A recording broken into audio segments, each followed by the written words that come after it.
Frère Matmati, salam alaikum. Alaikum salam. Donc on a abordé plusieurs fois des sujets, certains d'actualité, d'autres sur le chiisme, d'autres sur l'intégration, sur les mosquées de France, etc. Et j'aimerais aujourd'hui que tu nous parles du salafisme, si tu peux. Alors, a'udhu billahi minash shaitanir rajim, bismillahir rahmanir rahim, wa salatu wa salam ala sayyidina Muhammadin wa ala alihi wa sahbihi ajma'in, wa salam alaykum wa rahmatullahi wa barakatuh. Donc le salam à tous nos frères et sœurs qui nous écoutent, le bonsoir aux éventuels non-musulmans qui nous écouteraient. Salam à toi, très cher frère Ramzi, salam à toi, très cher frère Fouad, je vous remercie de votre présence et votre disponibilité. Alors, sur le salafisme, c'est bien ça. Bah écoute, moi, comme on connaît ma position sur la question des étiquettes, je suis absolument contre toutes les étiquettes. La première question qu'on peut se poser sur le salafisme, comme sur d'autres groupes qui portent des étiquettes, c'est qu'elle n'a absolument aucun fondement. Le salafisme n'a absolument aucun fondement, ni coranique ni prophétique. Ça n'existe pas.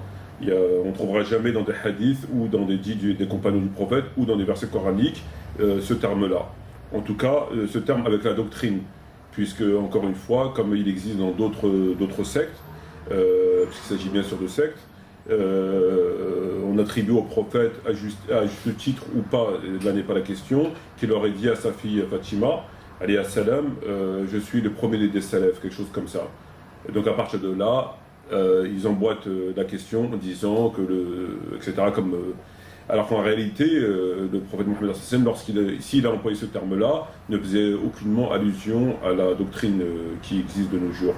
Donc c'est un terme en lui-même qui n'a absolument aucun fondement, ni dans le Coran, ni dans la Sunna. Ça n'existe pas. Donc il a été inventé pour des raisons peut-être compréhensibles, c'est-à-dire que dans le but de se dissocier d'autres groupes, parce que c'était à une époque où il y avait beaucoup de groupes déviants, beaucoup de sectes, etc. Donc probablement que l'intention était bonne, mais il faut savoir qu'on peut très bien avoir une bonne intention et faire une chose qui n'est pas conforme au texte. Les étiquettes, ça engendre quoi? Ça engendre de fait une division.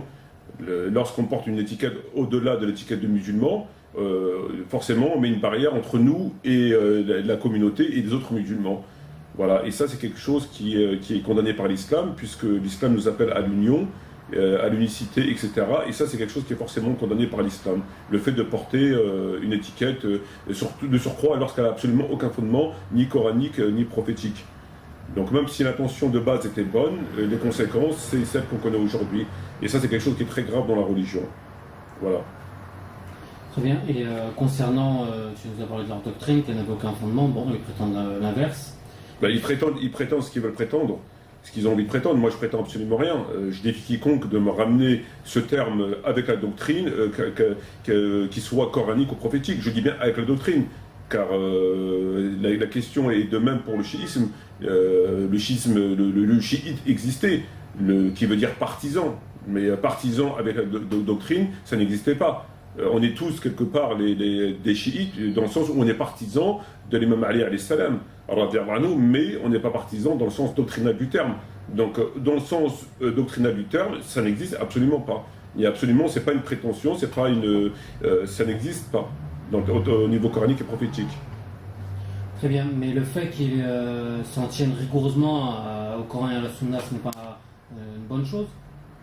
Ben, ça, encore une fois, c'est une prétention. Lorsqu'on prétend être les seuls en dehors de la communauté à connaître le Coran et à connaître la Sunna et à s'attacher au texte et à marcher sur les pas du prophète, c'est bien beau, c'est bien joli, c'est bien ambitieux, mais est-ce que dans le fond c'est réellement la réalité? Moi j'en doute. Est-ce que c'est réellement lorsqu'on analyse les sujets scientifiques un par un, est-ce qu'on retombe sur les mêmes revendications dites salafis? Ça reste à prouver. Donc tous les groupes se revendiquent du Coran et de la Sunna.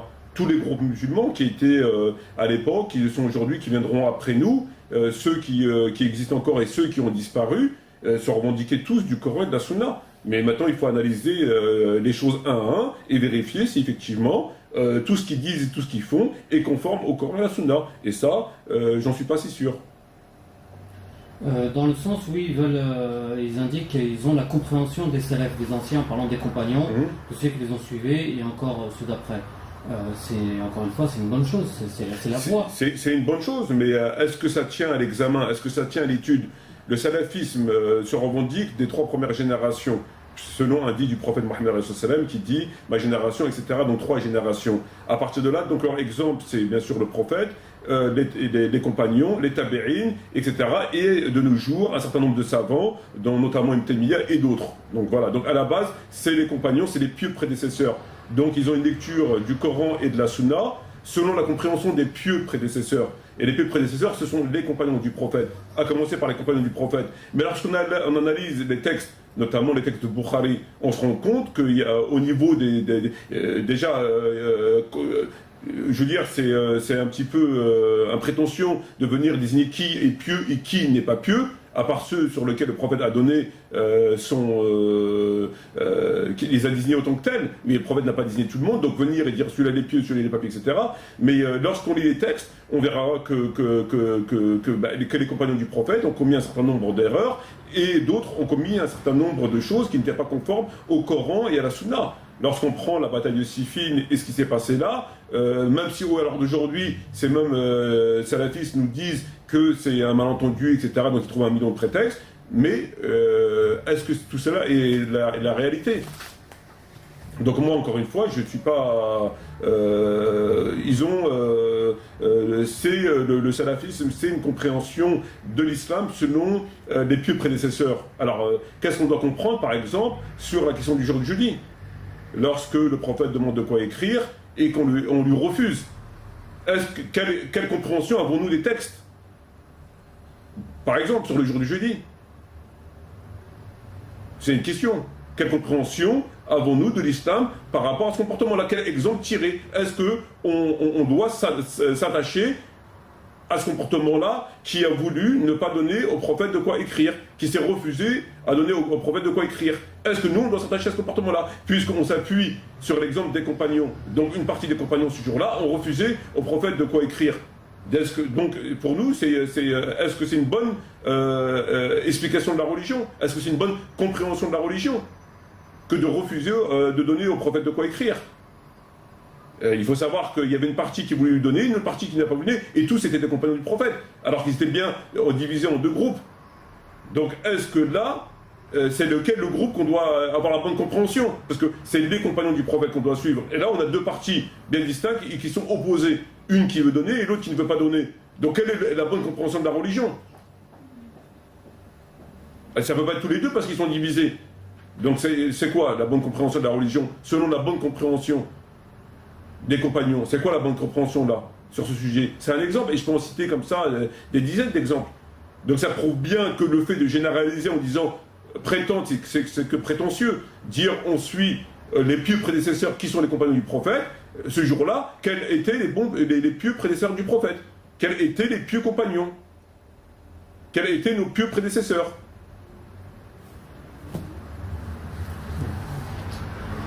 Dans leur manière de fonctionner par rapport à l'étude des hadiths, par exemple, ils s'attachent beaucoup à la chaîne de transmission et aux personnes de cette chaîne de transmission. Qu'est-ce que tu pourrais nous dire là-dessus? Ça, c'est encore un autre sujet beaucoup plus délicat quant à la chaîne de transmission. Et si j'aborde le sujet là, ça demanderait énormément de temps pour l'ouvrir et l'analyser de façon raisonnable. C'est bien, on fera une autre vidéo, Inch'Allah. Sur le sujet. Inch'Allah. En ce qui concerne le fait qu'ils s'habillent de manière traditionnelle, est-ce que ça te heurte? Est-ce que tu es d'accord? Est-ce que tu ne l'es pas? Ben moi j'estime que cette compréhension elle est erronée. Pourquoi elle est erronée? Elle est erronée dans le sens où ils partent du principe que tout ce qu'a fait le prophète est une sunna. Tout. Et par conséquent, on doit s'attacher à la sunna, conformément au texte, le Coran et la sunna.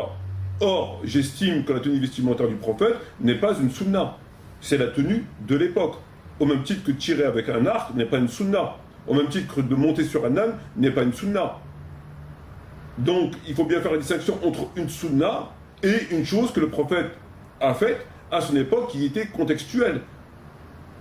Par conséquent, qui est sur laquelle on peut amener une réforme et un progrès. Donc voilà, donc c'est encore un problème par rapport à la question propre au salafisme. Donc moi j'estime qu'il y a des choses que le prophète n'a fait qui ne sont pas du tout une sunna, qui sont propres à son époque parce qu'il n'avait pas le choix. Monter sur un âne, c'est pas une sunna, et, etc., etc. Et donc ça n'a rien à voir avec la sunna du prophète. Donc il faut bien distinguer la sunna, savoir ce qui est sunna, qui est porteur d'une morale, d'une loi, etc., qu'on doit respecter jusqu'à la fin des temps, et une chose que le prophète a faite dans son époque, qui n'est pas du tout une sunna, qui est propre à son époque. Les idolâtres à l'époque du prophète s'habillaient comme le prophète, puisque c'était leur tenue. Monter sur un âne, sur un cheval, sur un chameau, c'était les moyens de transport de l'époque, ce n'est pas une sunna, etc., etc. Donc il y a des choses qu'il faut revoir. Mais dans le salafisme, on ne peut rien revoir. Tout ce qu'a fait le prophète est une sunna. Donc on doit vivre selon les règles du 7e siècle et non du 21e siècle. Parce que sinon c'est une bid'a. Justement, en parlant de bid'a, pour eux, j'ai l'impression qu'on sort très facilement de la religion. Qu'en est-il réellement? Est-ce qu'on sort aussi facilement de la religion de manière théologique? Mais absolument pas. Mais de toute façon, il est clair que rien que le fait de prétendre qu'on est le peuple élu en dehors de toute l'humanité et que seuls nous, notre groupe, est sur la bonne voie, que seuls nos écrivains ont la vérité, que seuls nos savants connaissent l'islam, etc., etc., c'est très grave. C'est une prétention qui est extrêmement grave. C'est quelque chose qui est extrêmement grave. Et surtout lorsqu'on a du mal à prouver un certain nombre de sujets scientifiques et qu'on est obligé après de les tordre, etc., pour essayer de faire croire que ce qu'on dit est toujours vrai. Et on a pu le voir par rapport à plein de choses. Donc c'est quelque chose qui est vraiment regrettable. C'est quelque chose qui est extrêmement regrettable. J'ai pu constater qu'ils étaient particulièrement virulents en tenant compte avec les taraweh et en ce moment avec la compilation du Coran. Pourquoi? Parce que ça va à l'encontre de ce qu'ils pensent. Donc à partir du moment où ça va à l'encontre de ce qu'ils pensent, eh ben, ils se comportent de la façon qu'on connaît. Le dialogue là, semble rompu. Rompu, non, mais je pense qu'il y a des gens qui ne sont pas là pour dialoguer, qui pensent avoir la vérité absolue, et donc ils ne sont pas là pour dialoguer. J'ai une question à te poser. Imaginons le cas d'une personne à qui on présenterait le dogme salaf. Qu'est-ce qu'il pourrait leur reprocher justement pour refuser ce dogme? Qu'est-ce qu'il pourrait leur reprocher? C'est déjà le fait d'avoir une étiquette qui est contraire à l'islam, puisque ça engendre ce qu'on sait, c'est-à-dire la division est quelque chose qui n'a absolument aucun fondement, donc tu ne peux pas te revendiquer de quelque chose qui n'a pas de fondement. C'est bien évident, ça me semble une évidence, il n'y a pas plus clair. Est-ce que tu peux venir aujourd'hui te revendiquer d'un titre qui n'a aucun fondement ni dans le Coran ni dans la Sunna?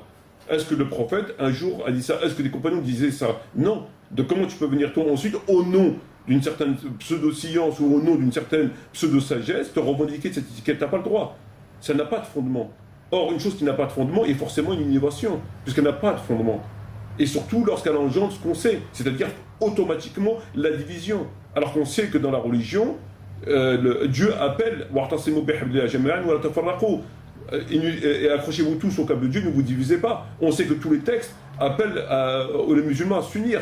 Or, comment tu veux t'unir si déjà tu te distingues des autres en disant moi je suis salafi ou ceci, donc forcément mieux que toi. On est frères, mais pas à 100%. Il y a une différence. Donc c'est quelque chose déjà qui est néfaste et qui est contre-productif et qui va à l'encontre des textes. Après, à côté de ça, quand tu reprends les sujets et la prétention, tu vois qu'il y a beaucoup de choses qui ne vont pas. Lorsqu'on dit qu'il s'appuie sur les pieux prédécesseurs sur lesquels il s'appuie ont fait un certain nombre de choses qui n'étaient pas conformes à l'islam, qui sont dans les textes. Donc qui sont les pieux prédécesseurs? On a évoqué la question du jour du jeudi, à ce moment-là, dans la pièce du prophète Mohammed sallam, qui étaient les pieux prédécesseurs? Est-ce le groupe qui a refusé au prophète de quoi écrire, ou est-ce que le groupe qui a ordonné qu'on lui donne? Puisqu'ils disent il est pieux prédécesseur, donc là il y a forcément un groupe qui n'était pas si pieux que ça, qui n'était pas dans le cadre de la légalité, qui était, comme on dit, à côté de la plaque. Il ne pouvait pas avoir tous les deux raisons. Donc après chacun se fera son avis. Le prophète demande de quoi écrire, est-ce qu'on lui donne ou pas? Donc moi je suis de ceux qui disent qu'il faut obéir au prophète conformément au texte du Coran. Tel que d'autres te diront non, tu peux ne pas lui obéir parce que on a un pieux prédécesseur. Donc voilà, donc il y a beaucoup de choses incohérentes et gravement incohérentes qui font que cette prétention tombe à l'eau. Elle n'a pas de fondement et elle se contredit mutuellement, elle se contredit constamment et c'est une pure fabrication c'est une pure fabrication. Donc il y a des divergences il y a eu des divergences entre les prédécesseurs. Mais il y a eu plus que des divergences. Déjà, on ne sait pas qui sont les pieux prédécesseurs. Si on dit tous les compagnons, dans ce cas-là, il faut nous expliquer un certain nombre de choses, comme la question du jour du jeudi, ou la bataille de Siffin, ou plein d'autres choses. Donc c'est pas forcément tous les compagnons. Alors il va falloir les choisir.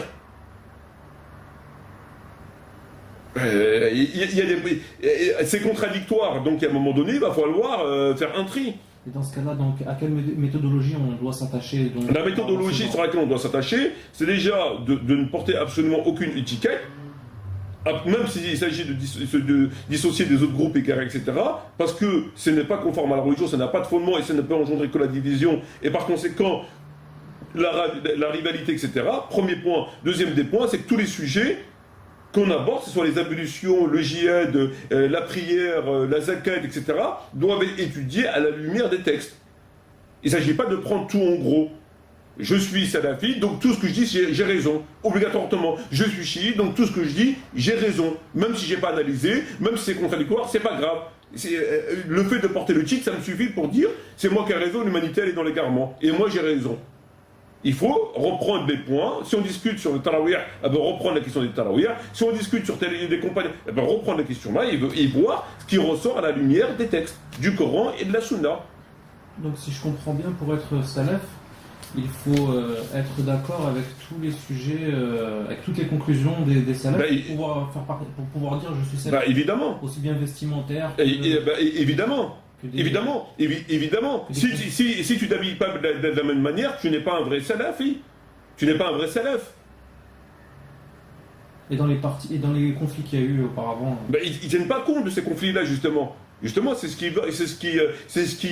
qui déprouve que c'est incohérent. Mais il faut suivre à la lettre jusqu'au moindre détail. Sinon, tu as un problème dans ta foi.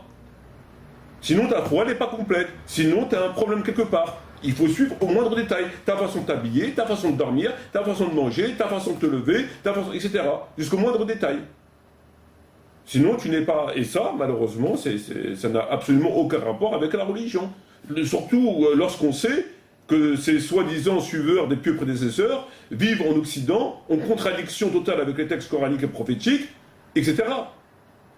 Je ne pense pas que les pieux prédécesseurs touchaient le RMI, je ne pense pas que les pieux prédécesseurs touchaient le RSA, je ne pense pas que les prédécesseurs faisaient la queue aux allocations familiales, je ne pense pas que les prédécesseurs... Je ne pense pas.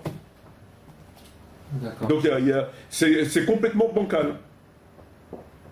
Donc dire on suit les pieux prédécesseurs, malheureusement ça ne suffit pas. C'est une prétention. C'est une prétention, on le suit. Mais est-ce qu'on les suit réellement? Est-ce qu'eux-mêmes ils se suivaient? À la lumière des textes, tout ça, c'est ni plus ni moins que la prétention. Voilà. Je te remercie pour ta réponse. Je te prie. Merci pour tes réponses et en espérant que cette vidéo aura éclairé nos frères et nos sœurs. J'espère, je vous remercie de votre présence, je vous salue, c'est un macantant là, pas qu'à tout, j'ai et j'espère à la prochaine, Inch'Allah. Salam alaikum. Ciao.